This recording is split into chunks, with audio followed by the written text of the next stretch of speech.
ராணிப்பேட்டை மாவட்டம் ஆற்காடு மற்றும் வாலாஜா ஊராட்சி ஒன்றியத்திற்குட்பட்ட 9 கிராம ஊராட்சிகளில் நமக்கு நாமே திட்டத்தின் கீழ் புதிதாக 9 துணை சுகாதார நிலையம் கட்டிடங்கள் கட்டுவதற்கு சன் ஃபவுண்டேஷன் மற்றும் சன் டிவி நெட்வொர்க் நிறுவன நிதி 1,96,00,000 மதிப்பீட்டில் நமக்கு நாமே திட்டத்தின் கீழ் அரசு நிதி 3,97,00,000 என மொத்தம் 5,94,00,000 மதிப்பீட்டில் 9 புதிய துணை சுகாதார நிலைய கட்டிடங்கள் கட்டும் விழாவிற்கான அடிக்கல் நாட்டு விழா நடைபெற்றது. ராணிப்பேட்டை மாவட்ட ஆட்சியர் சந்திரகலா தலைமையில் நடைபெற்ற இந்த விழாவில் சிறப்பு அழைப்பாளர்களாக மருத்துவம் மற்றும் மக்கள் நல்வாழ்வுத்துறை அமைச்சர் மா. சுப்பிரமணியன் மற்றும் தமிழக கைத்தறி மற்றும் துணிநூல்துறை அமைச்சர் ஆர். காந்தி ஆகியோர் கலந்து கொண்டு புதிய 9 சுகாதார நிலையங்களுக்கான அடிக்கல் நாட்டி நலத்திட்ட உதவிகளை வழங்கினர். இந்தியாவிலேயே எந்த மாநிலத்தில் இல்லாத அளவுக்கு ஒரு முதலமைச்சர் ரிட்டர் பண்ண அவர் தான் தமிழ்நாடு முதலமைச்சர் மாண்புமிகு தளபதி மு. க. ஸ்டாலின். உலகம் முழுவதும் வைரஸ் தாக்குதல் என்பது இனிமேல் தவிர்க்க முடியாத ஒன்று. இதனோடு நாம் போராடித்தான் வாழ வேண்டும் என்று தலைமை விஞ்ஞானி WHO சொல்லியிருக்கிறார். எனவே இது பயமுறுத்தலுக்கான ஒரு விஷயம் இல்லை. இதிலிருந்து நம்மளை காப்பாற்றிக்கிறதுக்கு ஒரே வழி உடற்பயிற்சி, உடலில் நோய் எதிர்ப்பு சக்தியை அதிகரித்துக் கொள்வது. மாண்புமிகு தமிழ்நாட்டின் முதலமைச்சருடைய வழிகாட்டுதலோடு இன்றைக்கு அந்த பணி செய்யப்பட்டிருக்கிறது.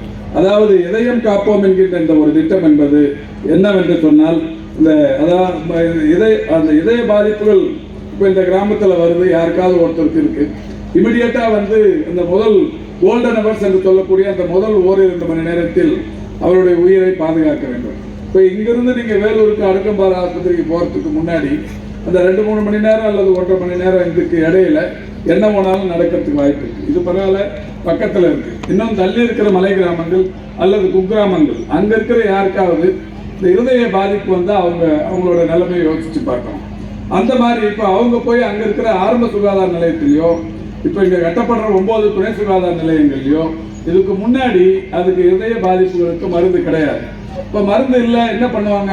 நேராக எப்படியா இருந்தாலும் நீங்கள் துணை சுகாதார நிலையத்துக்கு போனாலும் சரி, ஆரம்ப சுகாதார நிலையத்துக்கு போனாலும் சரி, அவங்க எங்கே ரெஃபர் பண்ணுவாங்க? நீங்கள் பெரிய ஆஸ்பத்திரிக்கு போகணுவாங்க. அங்கே போனால் தான் அங்கே அவங்க சிடி ஸ்கேன் எடுப்பாங்க, எக்ஸ்ரே எடுப்பாங்க, ட்ரெட்மில்ல நடக்க சொல்லுவாங்க, கார்டியாக் ஆப்ரேஷன் பண்ணுவாங்க, ஸ்டண்ட் பொருத்துவாங்க, ஆஞ்சியோகிராம் பண்ணுவாங்க, இந்த மாதிரி ஏதாவது ஒரு ப்ரொசீஜர் பண்ணி காப்பாற்றுவாங்க. ஆனால் அது வரைக்கும் இங்கிருந்து போகிற வரைக்கும் தாங்கணுமே. இதுதான் நம்முடைய மாண்புமிகு தமிழ்நாட்டின் முதலமைச்சர்கள் ஒரு திட்டத்தை கொண்டு வந்தார்கள்.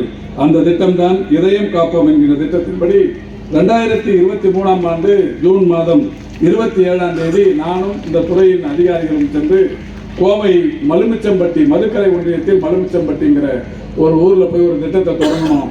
அந்த திட்டத்திற்கு பெயர் தான் இதயம் காப்போம் என்கின்ற திட்டம். அந்த திட்டத்தின்படி ஒவ்வொரு ஆரம்ப சுகாதார நிலையத்திலும் ஒவ்வொரு துணை சுகாதார நிலையத்திலும் எல்லா இடங்களிலும் ஒரு 3 வகையான மாத்திரைகள் 14 மாத்திரைகளை இருப்பு வைத்திருக்க வேண்டும் என்று உத்தரவிடப்பட்டது.